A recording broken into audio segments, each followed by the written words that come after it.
السلام علیکم ورحمۃ اللہ وبرکاتہ نحمده ونصلی علی رسولہ الکریم اما بعد۔ آج کا سبق سن لیجئے۔ آج کے سبق کی سرخی ہے قرآن سے دوستی کیجئے، پارٹ نمبر 35۔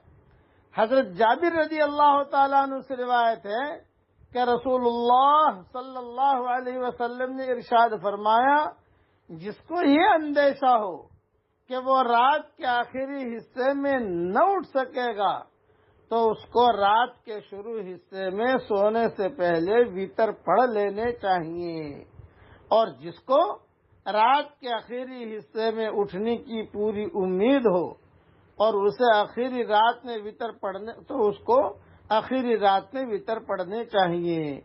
کیوں کہ رات کے آخری حصے میں قرآن کریم